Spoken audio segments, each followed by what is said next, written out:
అందరికీ హాయ్ అండి. ఇప్పుడొచ్చేసి invisible piping అయితే ఎలా వేసుకోవాలో చూపిస్తానండి చాలా ఈజీగా.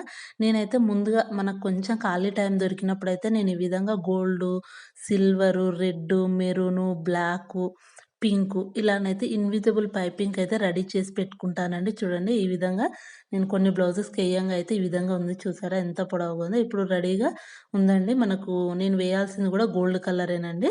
అందుకోసమైతే ఇలా మీలో ఎంతమంది రెడీ చేసి పెట్టుకుంటారో చెప్పండి. నేను రెడీమేడ్ అయితే ఏం తీసుకోనండి. ఇలా రెడీ చేసి పెట్టుకుంటాను. ముందుగా ఇప్పుడైతే బ్లౌజ్ అయితే కట్ చేసుకున్నానండి. ఇదొచ్చేసి మనకు లైనింగ్ క్లాత్ అండి. బ్లౌజ్ యొక్క బ్యాక్ పార్ట్ అయితే చూపిస్తున్నాను మీకు. ముందుగా బ్యాక్ పార్ట్ తీసుకోండి. తీసుకున్న తర్వాత మీరు ఖర్చు అయితే మీరు ఎంత పెట్టాలి అనుకుంటున్నారో ముందుగానే కొలుచుకోండి. అంటే పావించి పెట్టాలనుకుంటారో, హాఫ్ ఇంచా చూసుకోండి. చూసుకున్న తర్వాత మనం పైపింగ్‌కి రెడీ చేసుకున్న క్లాత్ ఏమైనా ఎక్కువగా ఉంటే కట్ చేసేసుకోండి ఫస్టే. ఓకేనా? కట్ చేసేసుకొని ఇలా ఈ మనం ఎంతైతే ఖర్చు పెట్టాలి అనుకుంటున్నామో నేనైతే సింగిల్ ఫుట్ పెట్టానండి చూడండి. ఇలా నీట్‌గా మనం రెడీ చేసుకున్నది స్టిచ్ వేసుకుంటూ వెళ్ళిపోవాలండి. లైనింగ్ మన బ్యాక్ పార్ట్ ఏదైతే రౌండ్ నెక్ ఉందో ఆ విధంగా. ఫూట్ అనేది మీకు యూజ్ చేస్తదంటే రైట్ పెట్టుకొని, లెఫ్ట్ అయితే లెఫ్ట్ అండి. ఎవ్వరికి ఏది కన్వీనియంట్‌గా ఉన్నా సరే ఆ ఫూట్ పెట్టుకొని స్టిచ్ వేసుకున్నా సరిపోతుందండి. మీకు నార్మల్ ఫూట్ తోటి వేసుకున్నా పర్లేదు. మీకెలా వస్తే అలా. ఈ విధంగా ఇన్విజిబుల్ పైపింగ్ వేయడం వల్ల ఏంటి అంటే బ్లౌజ్ అనేది చాలా నీట్‌గా ఉంటుందండి. మన ఖర్చు కూడా బయటకు కనిపించదు. చాలా అంటే చాలా నీట్‌గా వస్తుంది. ఇప్పుడైతే ఈ వీడియో తప్పకుండా చూడండి. కొత్త వాళ్ళకైనా సరే ఇన్విజిబుల్ పైపింగ్ రాదు అనుకునే వాళ్ళు కూడా ఈజీగా పైపింగ్ అయితే చేయగలరండి. చూడండి ఈ విధంగా నీట్‌గా స్టిచ్ వేసుకుంటూ వెళ్ళిపోండి. నేను వీడియో కూడా ఎక్కడ స్కిప్ చేయట్లేదండి. మీకు చూపియడం కోసం అయితే నీట్‌గా చూడండి ఇలా నెక్ మొత్తం ఇదే విధంగా స్టిచ్ వేసుకుంటూ వెళ్ళిపోండి.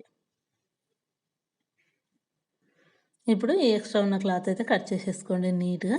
ఇప్పుడు ఇలా కట్ చేసుకునుడు అయిపోయింది కదా! మనకొచ్చేసి అయితే ఇప్పుడు మనము మెయిన్ క్లాత్ అయితే తీసుకోవాలండి. అంటే మనం బ్లౌజ్ క్లాత్ ఉంటుంది. ఈ లైనింగ్ క్లాత్ తీసుకున్నాం కదా! ఇప్పుడు మెయిన్ క్లాత్ ఈ విధంగా తీసుకొని కిందన పెట్టేసుకోండి ఫస్ట్ నీట్‌గా మనం కుట్టేటప్పుడు. మనం ఏదైతే ఆహ్, నెక్‌కి వేసుకున్నాం కదా! లైనింగ్‌కి ఆ లైనింగ్‌దును మనకు పైపింగ్‌దును రెండిటికి మధ్యలో ఉండాలండి. చూడండి క్లాతు మనం పైపింగ్ వేసుకున్నదును మెయిన్ క్లాత్‌కు రెండిటికి మధ్యలో మనం వేసుకున్న పైపింగ్ అనేది పెట్టుకోవాలి. కిందికి మెయిన్ క్లాత్ ఉండాలి. పైనకి లైనింగ్ క్లాత్. అప్పుడు మనం దాని పక్కన నుంచే స్టిచ్ అయితే వేసుకోవచ్చండి. చూడండి ఈ విధంగా. మనం ముందుగానే పైపింగ్ వేసుకున్న స్టిచ్ ఉంటుంది కదా! దాని పక్క నుంచే స్టిచ్ వేసుకుంటూ వెళ్ళిపోవాలి. ఎప్పుడు మెయిన్ క్లాత్ కట్ చేసుకునేటప్పుడు ఒక పావించు, హాఫ్ ఇంచు ఎక్స్‌ట్రాగా అయితే కట్ చేసుకోవాలండి. చూడండి పైపింగ్ ఈ విధంగా వస్తుంది మనకు. ఇలా నీట్‌గా మెయిన్ క్లాతును, లైనింగ్ క్లాతును నీట్‌గా సెట్ చేసుకొని, ఒకవేళ మీకేమన్నా క్లాత్ కదిలినట్టు అనిపిస్తుంటే పిన్స్ పెట్టుకున్నా పర్లేదండి. లేదు ఇలా నేను ఎలా అయితే స్టిచ్ చేస్తానో ఆ విధంగా అయినా సరే నీట్‌గా కట్ చేసేసుకుంటే నీట్‌గా ఎప్పుడైనా లైనింగ్ క్లాత్ కంటే మెయిన్ క్లాత్ కొంచెం ఎక్స్‌ట్రా ఉండాలని కట్ చేసుకోవాలండి. ఎందుకంటే మనం స్టిచ్ వేసుకునేటప్పుడు కొంచెం క్లాత్ అనేది ఎక్స్‌ట్రా ఉంటే తర్వాత కట్ చేసుకోవచ్చు గానీ, కుట్టేటప్పుడు తక్కువైపోయిందనుకోండి మళ్ళీ మనకే ప్రాబ్లమ్ అయిపోతుంది. ఆ విధంగా నీట్‌గా కొంచెం ఎక్కువ ఉండేలాగా చూసుకొని నీట్‌గా సెట్ చేసుకుంటూ, స్టిచ్ వేసుకుంటూ వెళ్ళిపోవడమేనండి. చాలా ఈజీ అండి ఇన్విజిబుల్ పైపింగు. బొటిక్ వాళ్ళు అంతంత డబ్బెందుకు తీసుకుంటారు బ్లౌజెస్ కంటే ఇందుకోసమేనండి. వాళ్ళు నీట్‌గా ఇన్విజిబుల్ పైపింగు, మనకు ఓవర్‌లాక్ అన్నీ చేస్తారు. ఐరన్ చేసిస్తారు. అన్నిటికండి. ఆ విధంగా కుట్టుకొని చిన్న చిన్న కటింగ్స్ అయితే పెట్టుకున్నాను. ఇప్పుడు ఇలా ఓపెన్ చేసి మీరు కావాలంటే లైనింగ్ పైన ఒక స్టిచ్ వేసుకోవచ్చండి.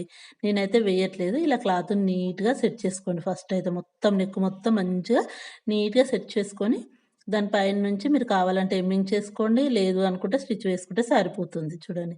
ఒకవేళ ఐరన్ చేసుకున్న అదే విధంగా అణిగినట్టుగా ఉంటుందని నేనైతే స్టిచ్ వేస్తున్నాను చూడండి. నేను స్టిచ్ వేసేది ఎంత అంటే మనము సింగిల్ ఫుట్ ఉంది గదా! ఆ సింగిల్ ఫుట్ ఎంతైతే ఉందో అదే మనం పైపింగ్ థ్రెడ్ పక్కకు వచ్చేలాగా చూసుకుంటూ ఆ ఫూట్ అనేది పైపింగ్ థ్రెడ్ పక్కనే ఉండేలాగా చూసుకుంటూ స్టిచ్ వేస్తున్నాను చూడండి.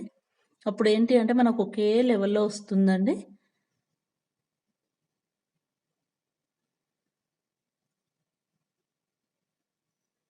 చూసారా? ఇలా నీట్‌గా స్టిచ్ వేసుకుంటూ వెళ్ళిపోవడమే అండి. చాలా ఈజీగా ఇన్విజిబుల్ పైపింగ్ అయితే రెడీ చేసుకోవచ్చండి.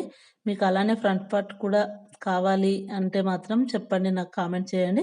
నేను కంపల్సరీ ఫ్రంట్ పార్ట్ కూడా ఏ విధంగా లోడింగ్ చేసుకోవాలో చూపిస్తాను. వీడియో నచ్చితే మాత్రం ఒక లైక్ అయితే ఇవ్వండి. మీ లైక్ వల్ల నా వీడియో ఇంకొంతమందికి వెళ్తుందండి. మీ సపోర్ట్ కూడా నాకుంటుంది. చూడండి ఎంత బాగా వచ్చేసిందో పైపింగ్ అయితే సూపర్‌గా వచ్చేసిందండి. వీడియో నచ్చితే తప్పకుండా like, share and subscribe. Thank you for watching.